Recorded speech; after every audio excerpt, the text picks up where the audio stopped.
Petri himself was he a Liszt student? Student of Liszt? No. Or No, he was not. no, he was not in that, but very much. But he was into Liszt. yeah, evidently he knew Brahms very well, and Brahms often came in his, because the father was Henri Petri, had a famous quartet that first performed many of the Brahms Yeah. chamber music. Petri Quartet, yeah, right. Yeah. Oh, you know about Yeah, that? I've heard of That's that. amazing, because that's kind of Well, long I ago re- and far away and very remote. Mm. But that's how young Petri often got chocolate and candy from Brahms. And he was Mhm. 5, 6 years old. He told me, so that was he was a common guest in the house. Mhm. Do you see somehow yourself as part of a tradition, part of Yes. a romantic tradition? Well, not that as much. When I played the Busoni concerto the first time in Hamburg with Schmidt Isserstedt was in '49, and they wrote and referred to me as the heir of Busoni. And I think if there is any heir of Busoni, that it logically is myself. I am the only one who has recorded all the works of Busoni. That is to say, from when he said my Opus 1 starts. I didn't do the youth works because, out of deference to Busoni's opinion, I felt that that the mature works from which comes this side of the second violin sonata, the violin sonata Opus 36 is my Opus 1, is what he said. So I went according to that, and everything that's this side of the sonata, which includes the piano concerto, of course, which is 39. What comes after that would be his elegies, you see. So I start out with the elegies, which came were composed in 1906, 1907, the same year when that little wonderful book called The New Aesthetics of Music came out. It was a man who Kestenberg, I think. Leo Kestenberg, Who went to- the fifth elegy is yeah, and Kestenberg, of course, was the dean of music, you might say, in Israel, and is teacher of Menachem Pressler. Yeah. Menachem Pressler, however, was also a student of Petri Yeah, that's at the Mills College. Yeah. Now I'm putting it all together. Yeah. Yeah. But he mentioned the kind of No. Ästhetik, eine neue Ästhetik. Der Tonkunst. Der Musik, der Der Tonkunst. Tonkunst, right. That's But Busoni was a very forward-looking man. as betokened in this book, by this book, On the first page he talks about electronic music, or electrically derived Does music. he? I didn't Oh, yes. listen to where- yeah. Yeah.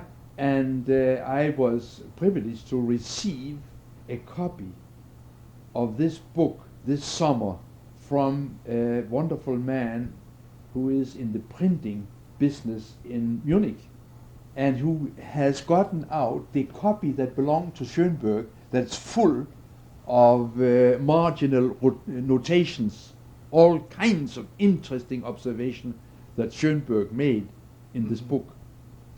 Oh, it's not yet published yet? Yes, it's published. not- Yes, it can be published, be bought, I mean to say. Mhm. Sure. Yeah, I met this man last summer, and he was good enough to send me a copy of this interesting book. There's also another book by Busoni that compiles his articles, which were fairly numerous Mhm. and terribly interesting. So this is one particular affinity you have, Busoni, the aesthetic of Busoni, the compositions of Yes, Busoni. yes. And as I said, the fact that I came from Petri, who was certainly an absolute and positive reflection of Busoni's manner of playing the piano, as well as the aesthetic sense Mhm. of musical unfoldment. What do you mean by musical unfoldment? As music transmits itself and flow, musical flow. Can you be a little more specific about that concept? Yes, Maybe you could take a it specific... has to do with very direct delivery of the musical sentence that was never anything but straightforward. Well, you might say, well, this is what Stravinsky says. All you have to do is to interpret my music is to leave it alone. You know, he says that in the autobiography. Mm-hmm. Yeah. All you have to do is leave it alone.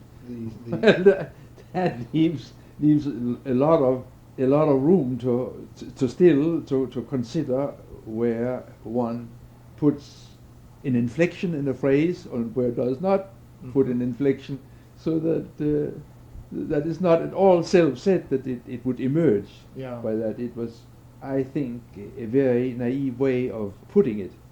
Isn't it true that two performers, two pianists, couldn't play the same way even if they wanted to?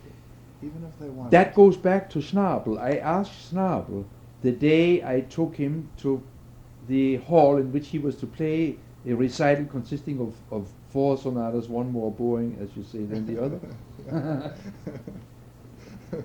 And it climaxed with the Opus 111.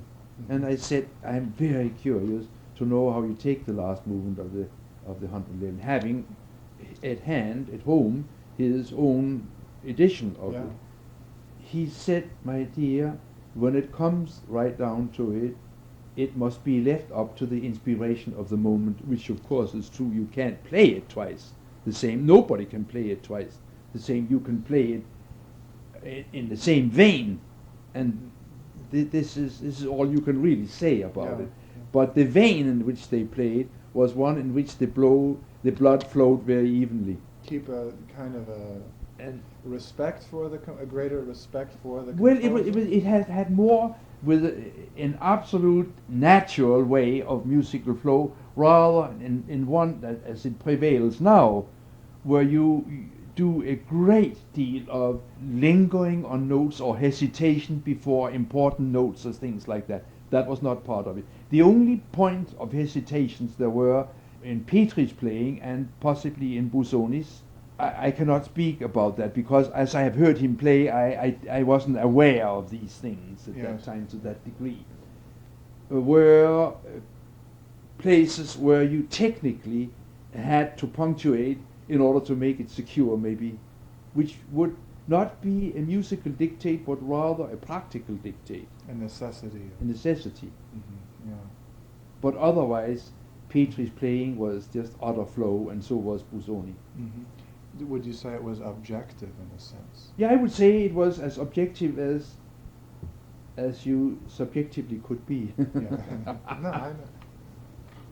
Have you maintained that outlook yourself?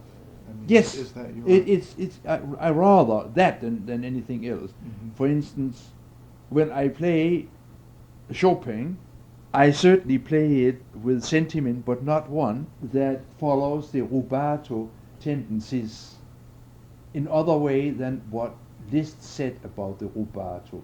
Rubato, tempo rubato, he said, is like the wind blowing through the leaves of the tree, but not uprooting it, which I think is beautiful. Yeah.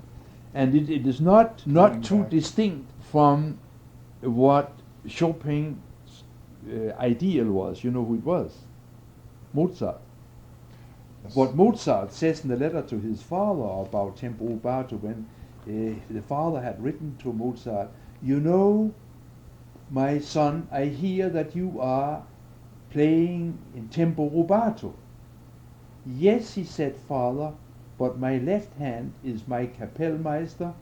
That means that whatever rubato he does in the cantilene of the right hand is dictated by the steadiness of the beat of the right. Yeah. I mean, that is pretty hair-splitting. Yeah. There is no doubt about that they must have treated the tempis in the Baroque time with some degree of liberty, because on a harpsichord there is no way that you can inflect other than by little hesitancies and little gives. Yes. And such. Yeah. Not with tonal color or.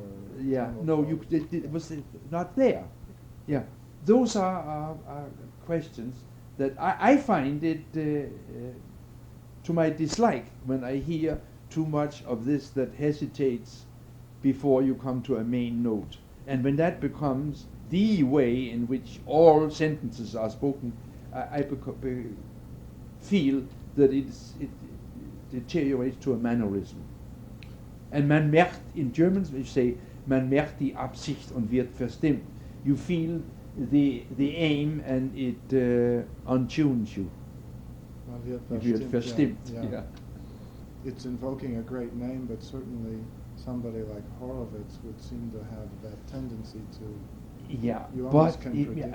when But he made, at his best years, Which I I heard didn't hear. him play something that was absolutely transfixing just 2 or 3 days ago. There was a program called the Mystery Program. You had to guess who the composer was. Oh yeah. It was Carl Czerny, and at the end they played the Ricordanza, based. Do you know that recording? I've heard the recording. Yes. My gosh, is that marvelous! Yeah. Now that was totally ideal. Absolute. Now there, it is not done to any degree other than where it's totally ideal. Yeah. It was ideal. Yeah. It fits that. Oh, does it fit that? Well, Schnabel was a man who also played very. He said about Horowitz this. Er ist so parfümiert. He played so perfumed. But he also said this about Cortot. He plays like spielt wie ein Betrunkener. He's like somebody who is inebriated, who's drunk. He plays like a drunk. Yeah. Because his rubato it's was true. to his day. I never felt that about Cortot. He was intolerant. He said also at this time when I asked him about the Hocus Hunting the same day, we had lunch together. He said, "What can you expect from Toscanini? A conductor who has been horsing around trying to keep the prima donnas in tow for his whole life, you know, that he becomes, you know, a beat master." Petri was a great storyteller, but Schnabel was a great wit. Yeah, I don't think necessarily he told stories. I never heard him tell stories, but Petri was a raconteur of the first order. Do you remember any of the? There were, but there is this story about the other great raconteur was George Sell, and George Sell and Petri were together at a friend's house, a famous man in New York who owned the Astoria Hotel, where both of them stayed. Both Toscanini, all three of them stayed when they were in New York, and George Sell and Petri. So they were there for dinner at this hotel owner's mutual friend's home, and Petri and George Sell started in on their storytelling. And the loathsome thing about that is that they were vying with each other, you know. You could just imagine what pitch that it must have been, this storytelling, that Toscanini sat there and never cracked a smile. That I find so subhuman. I can't believe it. The only way I can explain that, since he wasn't the center of conversation, he wasn't listening, as they say about an actor. What's an actor? An actor is somebody that when you're not talking about him, he's not listening. Yeah. I can only find that explanation for it. Yeah. So when did your massive recording project? It began in that room in there. Yeah. I recorded in this piano. Have you noticed what it is? It's No, I a won't. Bösendorfer two-keyboard piano. Yeah. Did you make your recordings here, some of them? The recordings were, the Bach recordings, many of them were made in there. All that was made on the piano were made in there. On that piano. On that instrument. You had the piano over there? Yeah, but the microphone was up there where the flower pot stands. So that I used this kind of as a natural echo room. See that? Yeah. I got very good results. Are you interested in recording itself? The technique? Not overly. Yeah. As long as I get a good sound, I'm satisfied. Yeah. Because I feel that the musical message is much more important than the way the music flows that we just talked about is much more important. It is to me. I'm gratified if the musical flow is right. I would love to have a better sound, but I have never gone out of my way other than to get the best equipment I could, best microphones and such, and the best pianos. Did you make the recordings, or did you have engineers from the? No, I made the tapes. And as I said, we went down to RCA and they did the transfer of my tapes to acetate. Or were they made as? Well, I began to get, smart enough. When I first, for instance, one of the early things I recorded was the Goldberg Variations, and there was no editing except by variation, you know. There was Yeah, no splicing. yeah. I didn't know how to. Yeah. I didn't know how to, but believe me, later on, I got pretty skillful about it, and I edited a lot. And I don't think that there's a single place where you can say the musical flow suffered from it. I never had difficulty in, Yeah. in keeping the tempo going or Yeah. anything like that. Yeah. Never. So At least not to my sense of judging. Yeah. But occasionally you can hear that a tone might have been spliced because it is not joined as perfectly as it could. You can hear that occasionally. So have you made many of your recordings at home? Oh, yeah. All of it was I made didn't- at home. I didn't know that. Now, Segovia that's very- once came here for lunch, that's- and when he saw my studio down here, he said, "You don't know how envious I am that you can sit here. When I record, it is either in Buenos Aires, or it's in Rome, or it's in London, or it's in Paris, and always the technician is sitting there hoping it'll be the last take, because now my shoe squeaks or some noise occurs and we have to do it over again, or I do a blunder." So you can see that when you can do it at home, that's ideal, because you can stay with it until you are satisfied, and you don't have to consider the desire of the technician finally to leave the hall, you know. Because he home. gets hungry. Yeah. Gets hungry, yeah. Yeah. I think Victor Borge mentioned the same extreme frustration with I asked him why didn't he make more records? He made some. Oh, yes. He made a few. Yeah. Very beautiful. Oh, sure. He has got one of the most persuading ways with that wonderful touch that he has. Yes. Isn't that right? Yeah. I mean, something unique about it, downright. It's He's nice. wonderful in improvising. Did you Yeah. know that? No, I no, came to his one-man show in New York. It was on my 60th birthday. He knew I was there. And he improvised in the style of Schoenberg and other composers, you know. And I thought it was just absolutely marvelous. He's just wonderful at improvising. Well, just think when he does it. Do you know with the singer he travels with, that Marilyn Mulvey? Yeah, that's right. Yeah. Do you know they always improvise? It's always improvised. No, I didn't. When he know that. plays these Mozart things, Yeah, with- Mozart opera, Yeah. yeah, it's always improvised.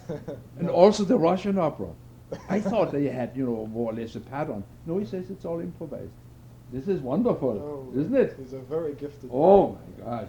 But he said that it was because he could just kill the technicians, because you finally get it right and then they tell you there's a funny noise in the piano. Yeah. You can see his reaction to that. You know. Yeah. So you had the piano here. Yep. How did When you- I built, this was before I built the studio. The studio was built in '56. See? When you say studio, do you mean this? No, I mean what's down here, down below. Oh, can we go down? Oh yes, later? I'd be glad to see it. But Yeah. one end of it is packed full of stuff that we're storing down there. So, but one end is fairly clean now. Yeah. Okay. But you will see the only Steinway in the world that has two keyboards. There was only one ever built. Special. It stands down there. Yeah. It was built for a family, von Siemens. Do you know what von Siemens is in German? The General Electric of Germany is Siemens. And the von Siemens family had one branch that was very, very musically interested, and they ordered a two-keyboard like this one. Mm-hmm. Moore double keyboard piano, you know, they're called. Emmanuel Moore is the one who designed it. Did you know that? I didn't know. No. Oh yeah, Emmanuel Moore. Mm-hmm. But this is a Bösendorf. This is a Bösendorfer. They built, Beckstein's built, and Steinway's built one, commissioned by the Siemens family in Germany, and gotten from Sir William Steinway with his help. Mm-hmm. When he heard I was using a Bösendorfer, he said, "Would you be interested in the only one we built, if we can get it for you?" By Jove, they got it from von Siemens, Yeah. and had it rebuilt for me, and I had it since '63. Mm-hmm. What do you do it for? Mostly Bach?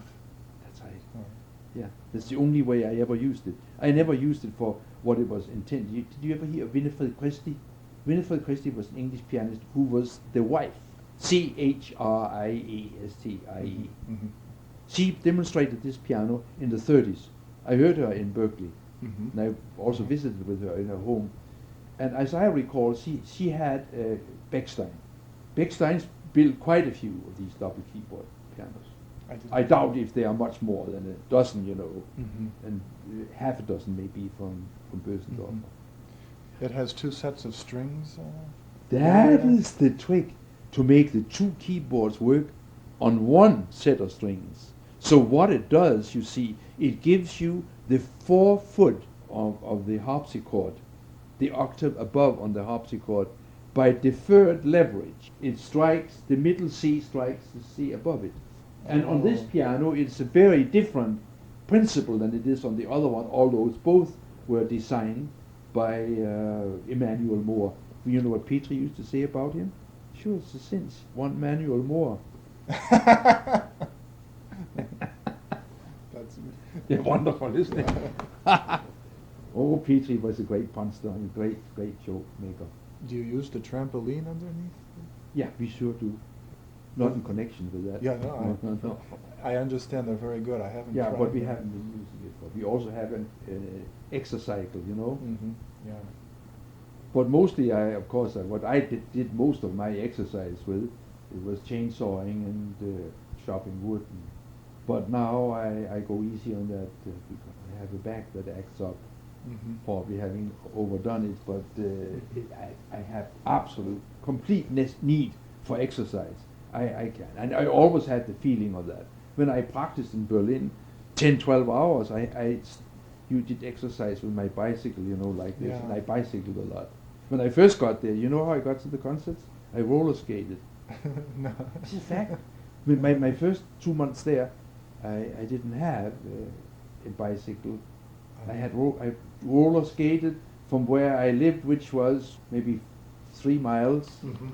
maybe 4 miles, to the Berlin Philharmonic or to the State Opera. And when others parked their fur coat, and I parked my. Later on, I parked my bicycle. Yeah. Because you sure couldn't depend upon it being there if you left it on the street. So Mhm. I parked my bicycle in the Philharmonic. You must ski around here, the cross. Yeah, we used to ski quite a bit. Yeah. Quite a ski, but my wife is better at it than I am. She skied more than I did. But we loved cross-country skiing. Yeah, it's wonderful. And of course it invites to walks. We take walks every day. Mhm. I'm very impressed with something about you, which is that there's something that keeps coming through. It's your self-sufficiency. Do you think I'm perceiving something correctly? Oh, yeah. You made your own recordings. Yeah. To the extent that Yeah. one can do it. Yeah. You drove yourself to your engagements in those That's right. days. Yeah. I did a lot in Denmark on motorcycle. I love motorcycling. And I love flying more than anything. Flying is really my great passion. It's only 2 nights ago I was dreaming that I can fly without wings, and I'm the only one that can fly, and I can fly from the stage up to the gallery. It's a beautiful. This is a beautiful dream, Yeah.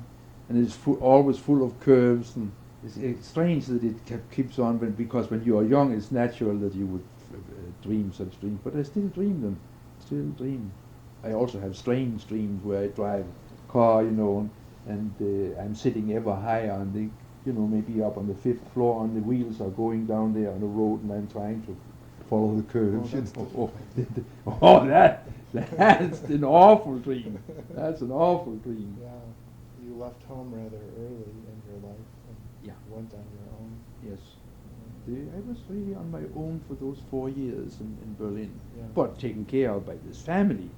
And I never had any difficulty with misbehaving or anything like that, because I was so dedicated. First of all, I was brought up very religiously by my mother, was always prayed. But when I was in Berlin, I began reading and began having some doubts Yeah. about the absolute veracity and trustworthiness of the seems- scriptures. That seems to happen in cities like Berlin, Yeah, yes. So Was that something painful or important? no, it was not really painful, because I was always a lover of truth and knowledge.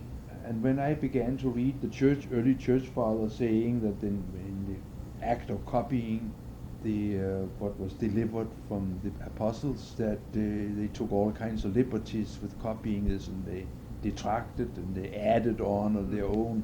Then of course I began to say, well, if that's the case, then don't feel so dead certain about your faith, Mm-hmm. because that's what people do in religion. They feel that unless you think like